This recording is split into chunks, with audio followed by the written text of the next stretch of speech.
All right, let's dive right in. In this explainer, we're breaking down a really crucial chapter from the book The Modern Art of War, and it tackles a huge paradox. Why do military alliances, which are so absolutely critical for success, so often fail to work together when it matters most? And boom, this quote right here, it gets straight to the heart of the matter. You could call it the modern maxim for coalition warfare. See, winning isn't just about having more hardware. It's about whether all those pieces can actually exchange meaning. Can they see the same picture, speak the same language, and ultimately act on the very same intent? Because if you can't do that, you don't have a combined force. You just have a crowd of ships in the same ocean. So here's how we're going to break this down.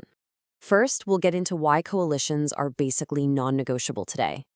Then, we'll diagnose the core problem, something the book calls the tyranny of interfaces.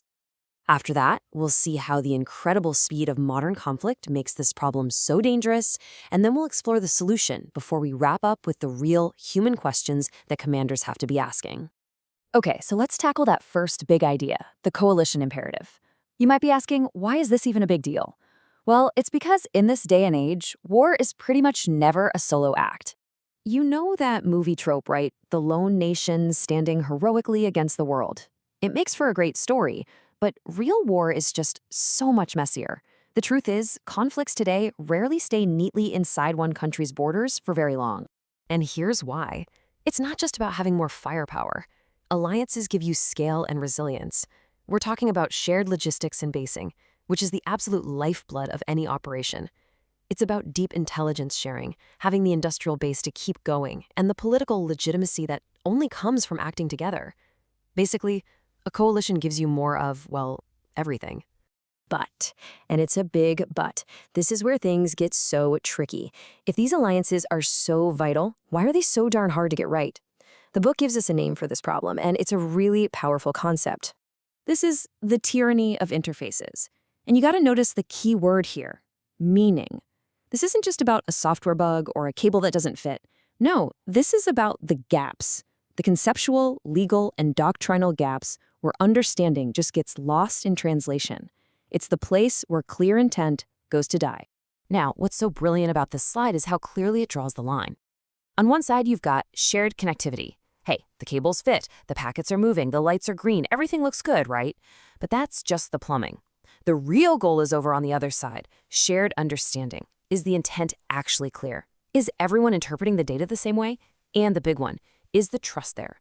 You can have all the green lights in the world, but without that shared understanding, you've got nothing. And that's the trap.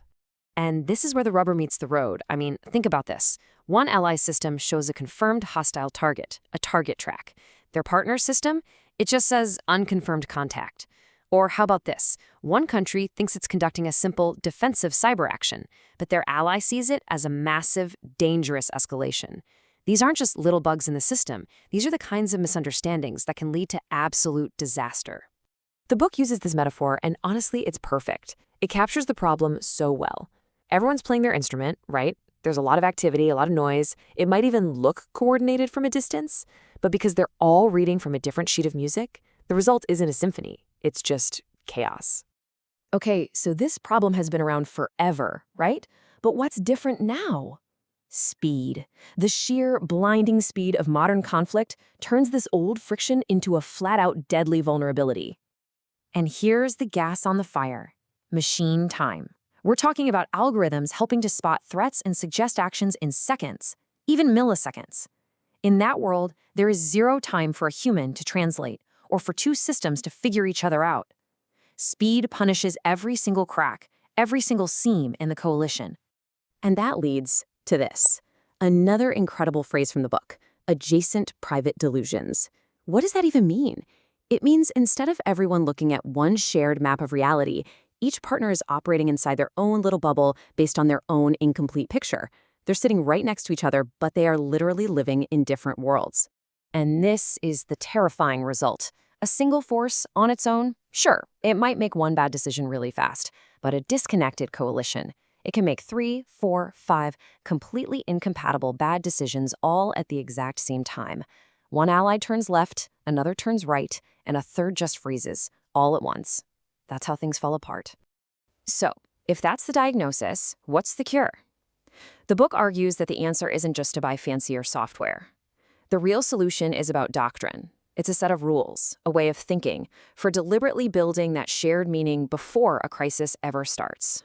And here are the 5 big principles. 1, you have to consciously separate the idea of being connected from actually understanding each other. 2, build real operational trust, the kind you only get from tough, realistic training exercises. 3, enforce discipline. Make sure everyone agrees on what the data actually means. 4, plan for when things break, because trust me, they will. And finally, my favorite point, standardization is mercy. Why is that so perfect? Because every definition you argue about in peacetime is one less lethal misunderstanding you have to solve for in the middle of a war. And this brings us to the real heart of it all. At the end of the day, you can't just throw technology at this problem. This comes down to people. It comes down to leadership and command. So a commander can't just ask, hey, are our systems connected? The real questions are so much harder. They have to ask, do we actually mean the same thing when we say imminent threat? Do we trust the same warning signs? Do we have the same logic for when to escalate?